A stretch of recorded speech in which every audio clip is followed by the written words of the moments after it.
Hello everyone, my name is Junzhong Xu from Vanderbilt University Medical Center.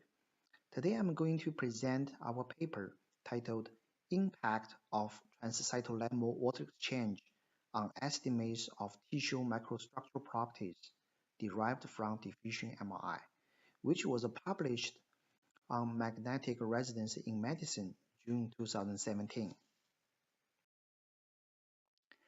First of all, I want to give a brief introduction to the background of this work.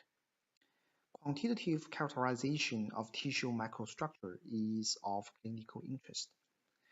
The conventional apparent diffusion coefficient ADC has been widely used in clinics, but it is not a very specific measurement. The reason is that the ADC is influenced by multiple tissue features simultaneously.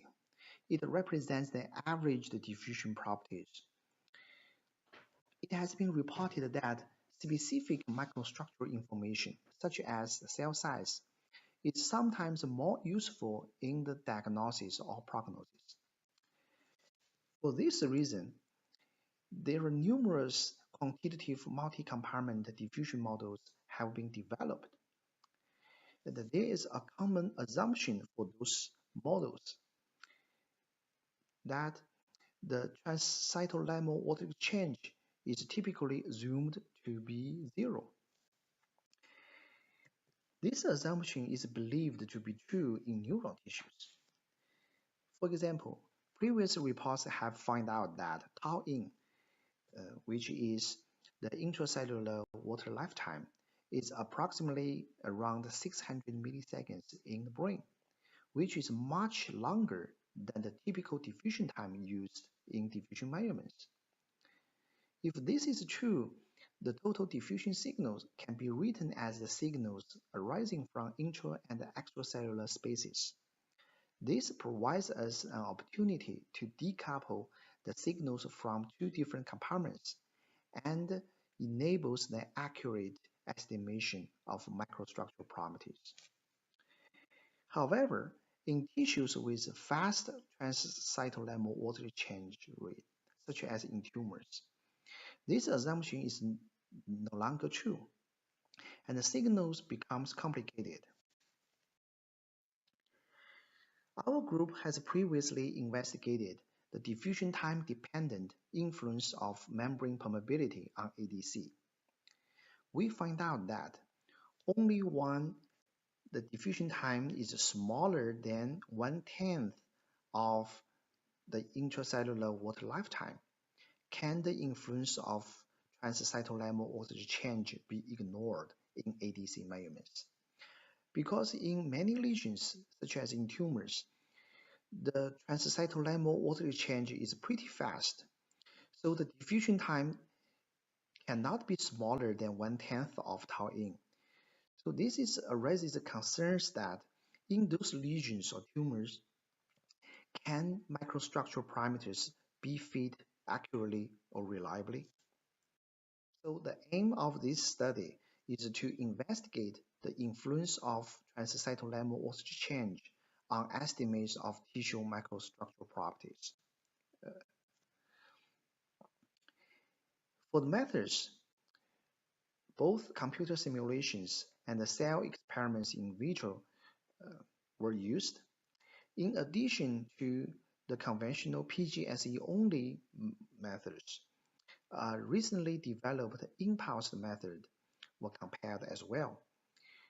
Note that in the impulse method, it combines both PGSE and OGSE acquisitions to cover a much broader diffusion time range. For mathematical modeling, a typical quantitative two-compartment models can be written as here. The intracellular diffusion is typically modeled as restricted diffusion, and the diffusion signal can be described using analytical equations.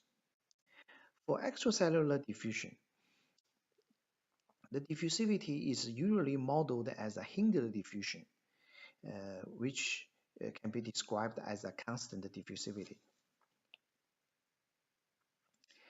We can perform diffusion measurements with multiple diffusion times and p-values.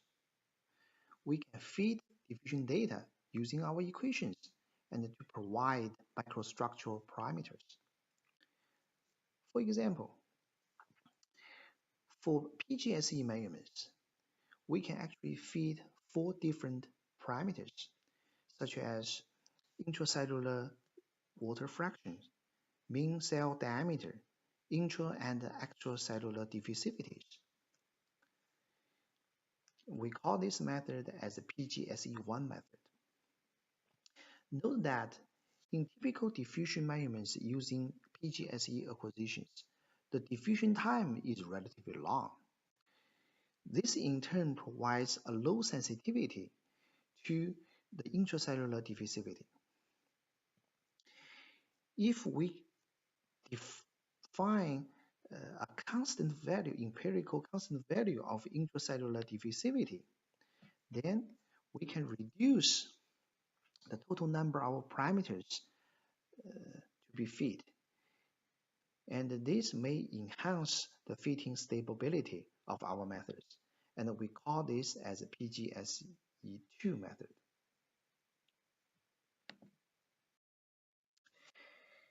Our group has recently developed a method called the impulse method, which combines the acquisitions of PGSE and OGSE.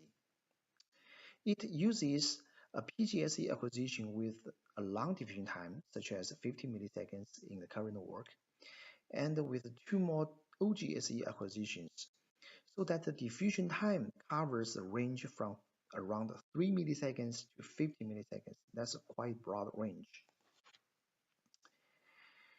The benefits of this strategy is it will have the sensitivity to a broader range of length scales. This figure shows the computer simulated ADC of different cell sizes and diffusion times. For the diffusion times used in the current work, we're going to cover a quite broad range of length scales, and it provides us high sensitivity to differentiate the different cell sizes. The impulse method uses very similar two-compartment models, such as the restricted intracellular diffusion and the hindered extracellular diffusion. The difference is that because much shorter diffusion times are used in the impulse method, the extracellular diffusivity should show dependency on the diffusion time. For this reason, we modeled the extracellular diffusivity as a function of diffusion frequency.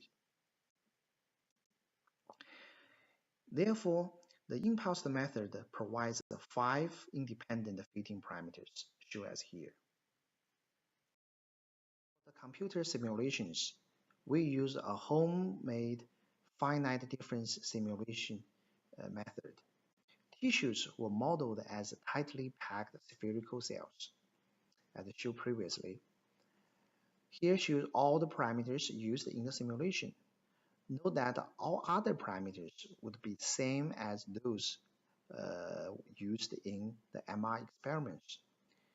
Note that we covered a very broad range of intracellular water lifetime, tau in, starting from 50 milliseconds to infinity. That is no water exchange. And this equation also shows the relationship between cell membrane permeability and tau in. We performed 3 different studies in the computer simulations. Study 1, we compared the accuracy of PGSE-1, PGSE-2, and the impulse diffusion methods. In study 2, we investigated the influence of predefined D-in in the PGSE-2 fittings. And in study 3, we investigated the influence of signal-to-noise ratio. Here shows the results from study 1.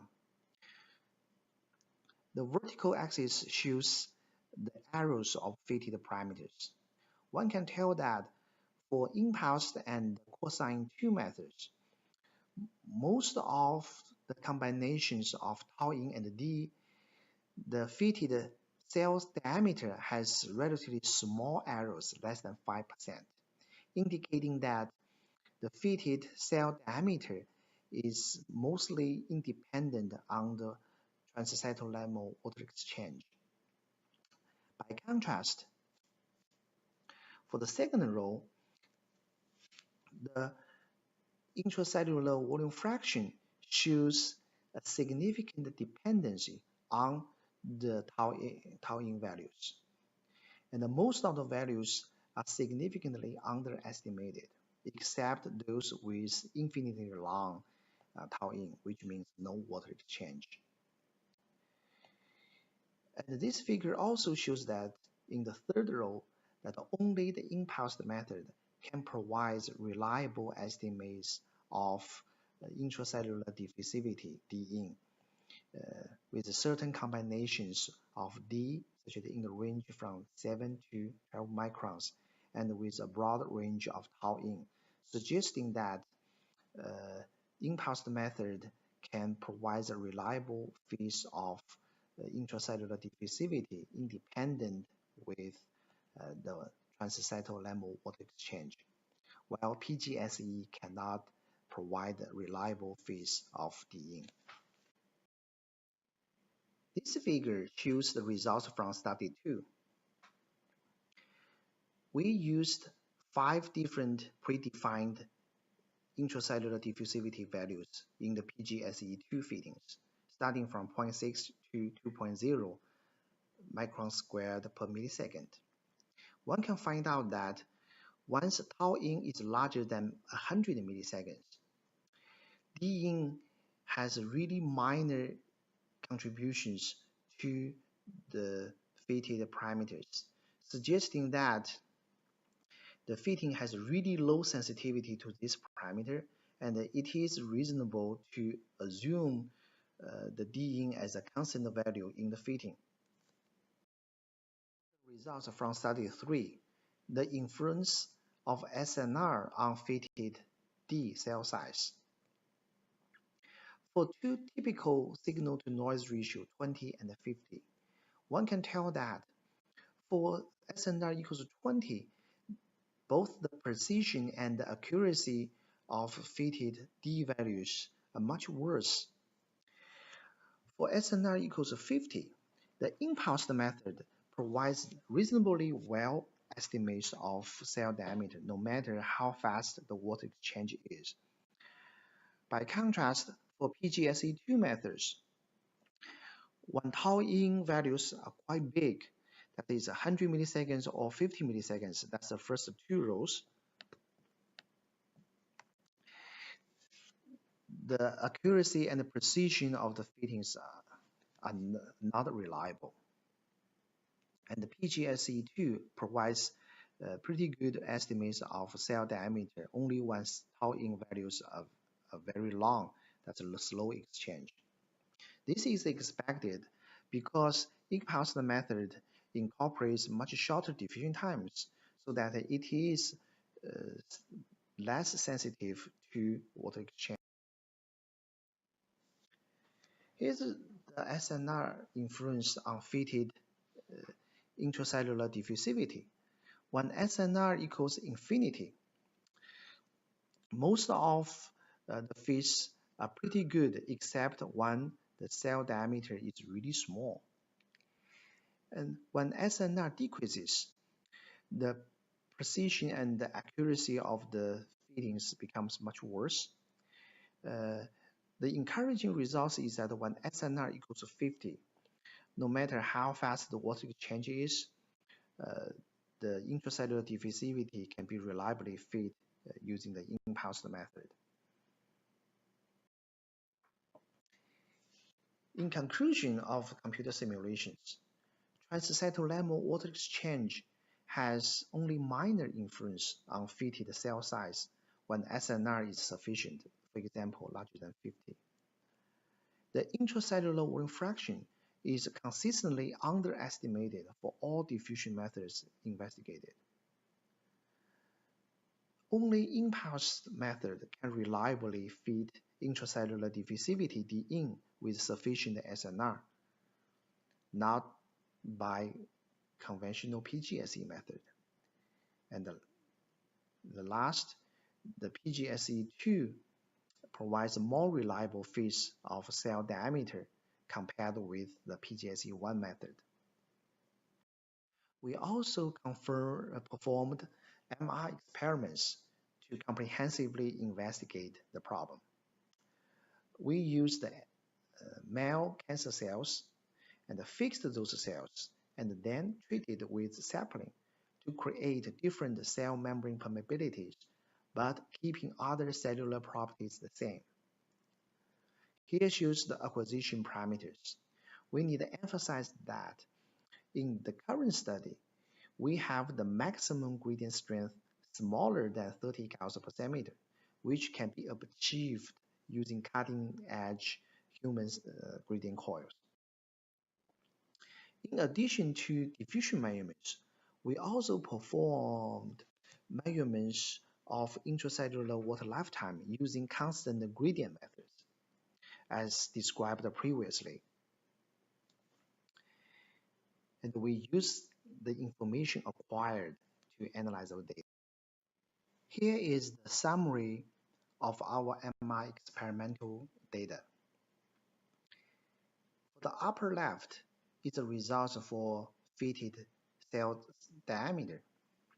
One can tell that for both impulsed and the PGSE-2 methods, the fitted results are consistent with the microscopic derived values, and those fitted cell diameters were independent with the permeability, showing that the D is insensitive to the transcytolemmal water exchange, while the PGSE-1 method significantly overestimates the cell diameter. In the center of the first row shows the intracellular volume fraction. All three methods fitted the intracellular volume fraction has a strong dependency on the cell membrane permeability. And all the values are pretty small, indicating that the intracellular volume fraction are significantly underestimated and has a strong dependence on the transcytolemmal water exchange. In the upper right, shows the results of the intracellular diffusivity. Note that for the impulsed method, when tau in is smaller than 100 milliseconds, which is typical in most tissues, the fitted intracellular diffusivity shows almost a consistent values. Well, when tau in is really small, indicating a very fast water exchange between intra and extracellular spaces, the D in is significantly lower. This is consistent with our computer simulation results that D in and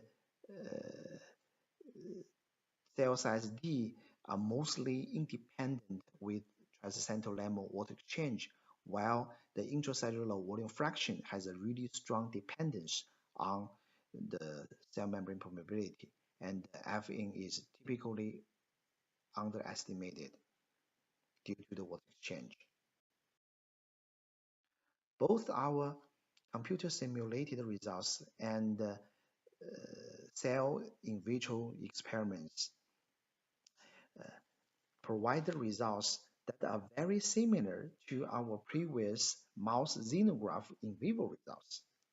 In that study, we compared the histology-derived cell size, cell density, and cellularity compared with the impulse-fitted cell diameter and the cellularity. And in that study, we find out that the impulse-fitted cell size are pretty close to histology-derived values, although there's typically around 10 to 15% differences. By contrast, the impulse method derived cellularity is typically only a half of histology-derived cellularity. So shows a very significantly underestimation of cellularity. So the in vivo results are consistent with our computer simulated and cell size result,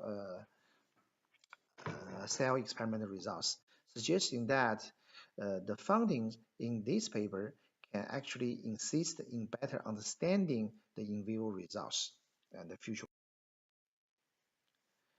In conclusion, both impulsed and PGSE2 fit cell diameter accurately, and those fittings are independent with tau in the intracellular water lifetime. Intracellular volume fraction is intrinsically underestimated due to transcytolemmal water exchange. The impulsed method can reliably fit intracellular diffusivity with certain conditions, while PGSE method cannot reliably fit DIN. All of these results can assist in better interpretation of diffusion data for quantitative characterization of tissues with a fast transcytolemmal water exchange, such as I would like to thank the funding support. Thank you for your attention.